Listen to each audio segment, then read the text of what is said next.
It's all those track and field days. There we go. Yeah. Well, that's why I wanted to go before Mr. Gamertag Radio, because I knew he's got a lot more experience than I do. I'm learning from everyone, man. So don't worry about it. Well, I don't have a PowerPoint or anything, and I'm gonna. Toastmaster style. Yeah. There you go. Toastmaster style. Well, at least this time, Toastmasters I mostly wing it, which is not great either. But I should be recording now, and I almost have my notes. But I know where I wanted to start. I don't need notes for that part. But I just wanted to thank everybody for coming out. It's interesting being part of the podcast community and coming 1,000 miles away to South Florida and mentioning that to a couple people, and everybody shows up or they spread the word, and I get to meet people who I've talked to on Twitter or on Facebook, possibly LinkedIn, people who I met in Vegas like Alex, or online like John. And I've heard of the Alpha Man Project, so his fame is spreading. So there's exactly. So there's a lot of great podcasters in the room, and I mean, you've got, I think I saw on your website, over 3 million downloads now. So a lot of really awesome people here. So I wanted to start off by thanking everybody for coming, allowing someone from a foreign country, like Donald said, come and bring the great empowerment of Texas here. But that takes me to my next point. It's just the community of podcasting. I have a couple things I wanted to share along the way. Again, I'm no expert, but I think part of what makes podcasting amazing is that we just share what we're going through now, what we have just gone through, and maybe some of the things that we've got just over the horizon. So just from the podcasting community, I'm in other groups on Facebook and things like that, but what I've noticed is that in some of these other groups, it's always somewhat based on a scarcity mindset, like I got this speaking gig and you can't, or I don't want to share too much information because, well, there's no really good reason to follow that up. I mean, the people in this room know that the more we share, the better everybody seems to get. So there's a lot of positive to that. But I just wanted to point that out, is that the podcasting community, I don't have 100 episodes. I'm in the mid-40s right now. And I've met some really incredible people in the podcasting industry and outside of it. And there really is nothing quite like it, and I'll say we, because I'm as much of a part of it but we give and we share, and we invite people in, we invite people onto our shows, and that's something that we don't see all that often. I want to just make sure everybody keeps that in mind as we go, leave here, we go to Podcast Movement in August. Who's going to Podcast Movement? Good. I'm jealous. Working on it. Yeah.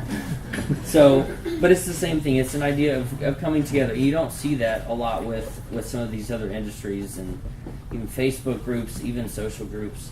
So, again, our community is based on giving, generosity, and this idea of abundance.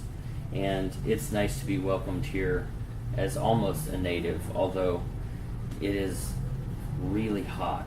And I live in Austin, and it's in the almost 100, but here with the humidity, Yeah, it's brutal. 2 showers a day minimum for this guy.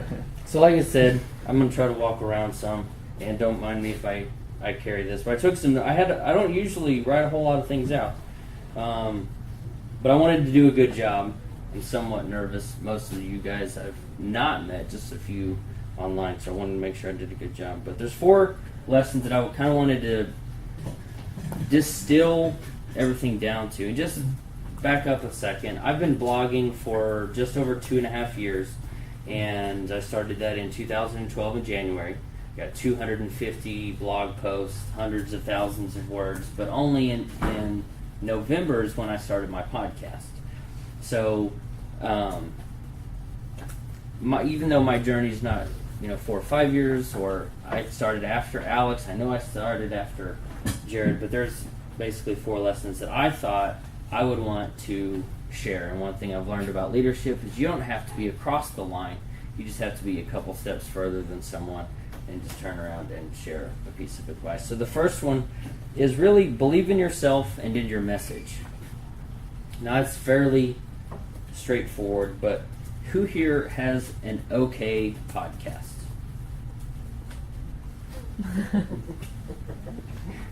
Who here has an awesome podcast?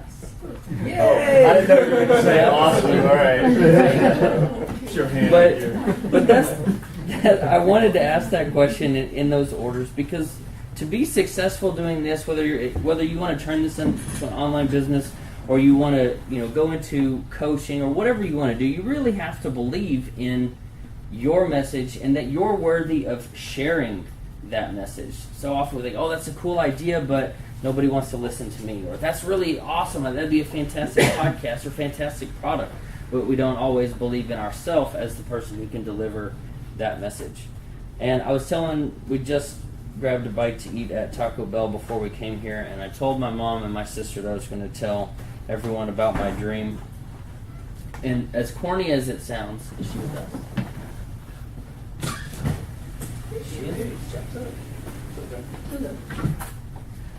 But as corny as it sounds, I did have a dream about 6 o'clock this morning.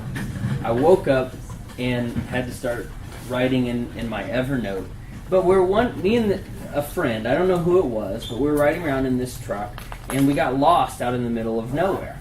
And we come to this kind of fork in the road. It's all dark outside, and the guy's headlights are on.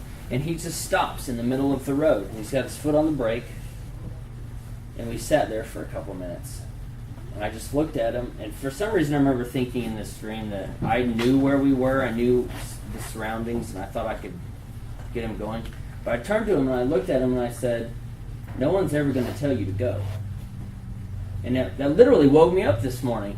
And I think that's very true when it comes to the message that we have, whether it's through the blog or a podcast or whatever avenue we choose to use it for. No one is going to tell you to start it.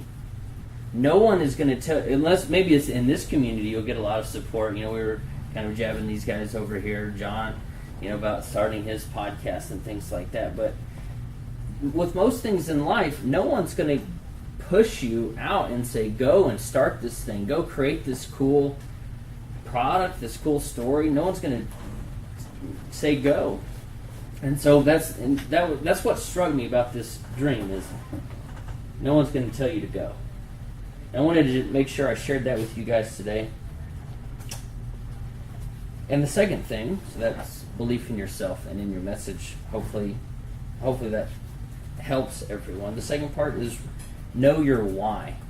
And I think that's probably a term that many of us, we've probably read at least a handful of overlapping books, listened to a handful of overlapping podcasts, but your why. Why are you doing what you're doing? Why do you get out of bed in the morning? Why do you turn on the microphone, flip on the, I don't have one, but the thing with the dial, the mixer. That's the word I'm looking for. Go right into the computer, yeah. So, and if anyone would like, this is a participation part, but who here can clearly state why they are doing their podcast? I want to help people. If I had to put it in one sentence, specifically men, but in general, I want to help people. I want to inspire them to go after what they want in their life. I want to inspire them, or I want them to reflect and know what they want in their life, and I want to inspire them to do that. I want to help people between the years of 35 and 55 to live their future and not their past. Perfect. I want people to make more money from their website. Yeah. Yeah. Anyone else? Well, for the three of you guys, is your why today different than your why when you first started? Mine has always been that way. It's just been retooled and somehow being reshaped, but the message, the core is still there. It's about hope. Yeah, mine's pretty much the same. It's just I found that my audience was a lot different than what I expected it to be when I first started. So I'm talking a little bit of a different message than I thought I was at the beginning. I know when we met at Platform, you hadn't launched yet, and it did seem like you had a very clear goal, and your why was fairly well defined. I wasn't that way. What do I would say? Yes or no? Yeah, it's the same. It's just I guess like Alex, I'm just trying to figure out who exactly I'm serving, and I'm talking to some people, but the why has not changed. Just maybe how I'm gonna do it. If that makes sense, but the why is the same. Awesome. Well, for me, like I said, my why is, I don't want to say it changed, but I would probably say that it wasn't there in the beginning, and I don't know that it was necessarily there 2.5 years ago when I started my blog, and only through a process of daily kind of trying to figure it out, this struggle of what am I here for? What kind of message do I want to be putting out into the world? What do I want people to get from me? And I'll share with you the question that I kind of asked myself, and it came from the 7 Habits of Highly Effective People by Stephen Covey. I think it's habit number 2, begin with the end in mind. And the question is, and if you don't know, if you didn't raise your hand because you didn't want to talk or because you don't know yet, if you don't know, that's fine. It took me 2.5 years. But it did. But ask yourself, what do you want to be known for? And to tie that in with Stephen Covey's book, he says, imagine your death 3 years from now, and who's talking at your funeral? What do you want people to say about you? What kind of contribution to their life have you made? And what do you want to be known for? And again, that question for me, once I asked that question, it still took about 3 weeks and a lot of, I don't know if heartache's the right word, but headache, definitely, just like, what is it, But that's one of the reasons why I wanted to talk about knowing your why, because once you do know, you can use it as a filter for almost everything that you do. As you're growing your podcast, starting your podcast, you can use your why as a filter for guests, as a filter for episodes. Does this particular episode fulfill the mission that I've set for myself going into the next 6 months or a year? Or does this guest, if I have them on my show and we talk about their story and their journey, does that fit my why? And whether you have 100 episodes or what are you on? 440. 440. Wow. Bragger. And you started in April, right? It's an hourly show. That's 4 new podcasts of archives.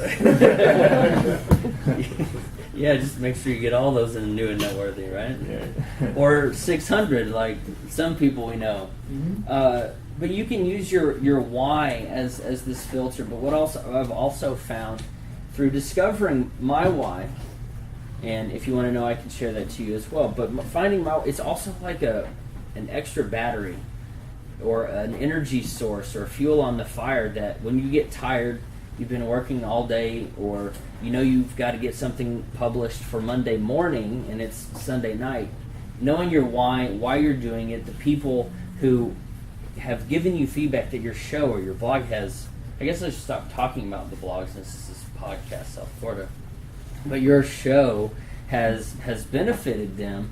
That's when at 10 o'clock at night you say, they're going to want my stuff on Monday. Alex was just telling me 10 minutes ago that he met somebody, when was it? They had started a business because of your blog or podcast or some advice that you had shared. What if that guy had shown up on wherever he consumes your stuff on Monday and it hadn't been there? That's the interesting part about the why. It gives you that extra fuel and an extra bit of energy when you need it. So the third thing that I wanted to share about that I have learned, and Jared mentioned this when he was humbly introducing himself. I think Jared is one of the ties that kind of binds everyone here to some degree. But the third thing that I have learned and not necessarily done well and hope to do better, is grow your network. And I don't know if you guys and gals, I want to say y'all, but that would scream Texas, right? We understand it. Can I say use guys? Y'all, That's a Use over there. And even all y'all. all's y'all. Whatever. Florida's got a wide variety of people here. So, but I wish I'd learned a long time ago that you needed to grow your network. And I had the pleasure of being on Valerie Groth's podcast. She does Inspiration with Val, and I was on her show twice this week. And a previous guest of hers by the name of Chris Cardone said, strangers have everything that you want in life. Chris Cardone said it. Strangers have everything that you want in life. And you think about it, you know, if you wanted to grab a cup of coffee, the stranger has the coffee and you need it. Every single person in this room, many of you up until, 45 minutes ago were a stranger. Mm-hmm. Every friend that you have in your life was a stranger at one point. I mean, Jared and I have known each other for about 15 months. I met Donald shortly after that. I met John. I knew John sort of through his blog before I met Jared, but we had never met until he walked in the door, but I recognized him. But strangers can become friends, and every friend that we have became, or what started off as a stranger, and they, again, have everything that we want in life. And anytime that you want to take your business or your podcast or your blog to the next level, it's all going to be through growing your network and meeting more people and making more connections. And it's not just about numbers, but it's about the human-to-human connections. I mean, I didn't say, hey, classicallytrained.net. I knew John. I've talked to him on the phone. I don't know where he works. I didn't stalk him, but I kind of know what he does. Thank you for that. I know similar things about Donald and several people in this room who I might have even just met tonight, like John Dennis, for example. I've listened to his podcast, got a lot of great tips from him. But it's just growing that network, and again, whatever you want to do, whatever next level it is that you want to take it to, it's all going to be because of growing the size of your network.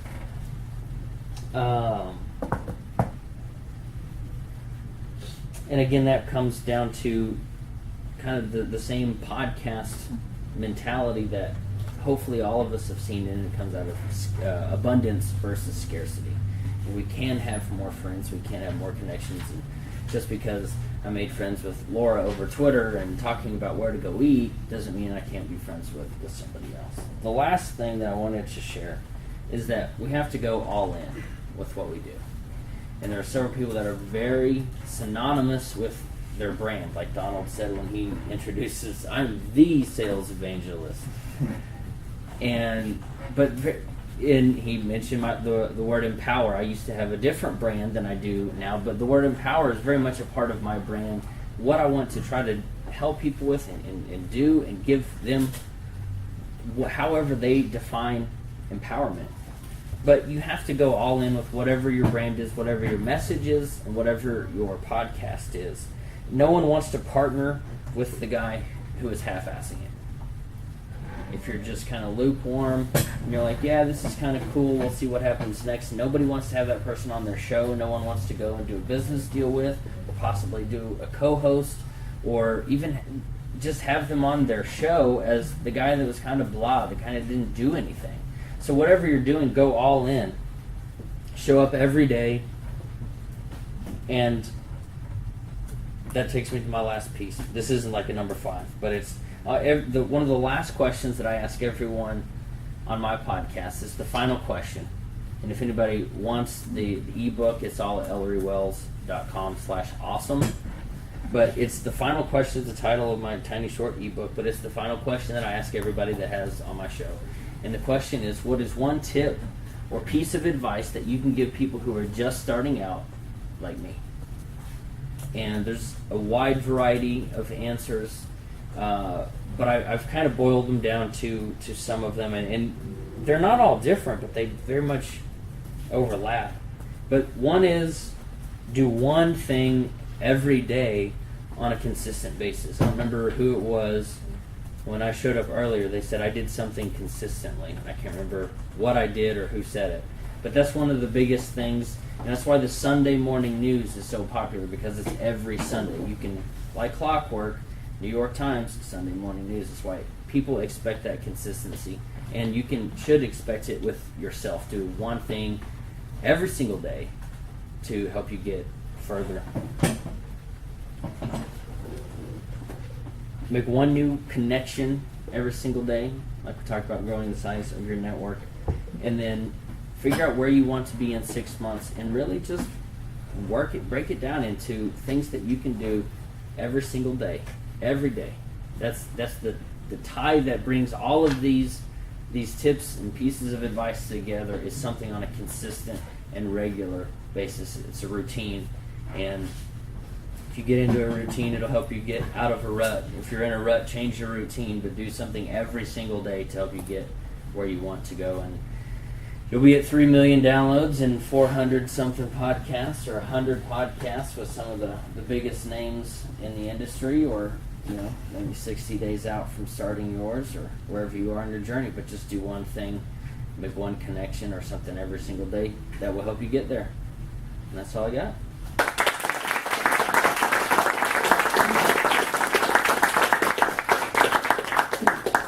Well, what Ellory failed to mention, because he's so humble, is that he just wrote a Kindle book, how to remind me, how to start your how to start your professional podcast for $200 or less. It was a #1 Amazon bestseller in 3 categories. So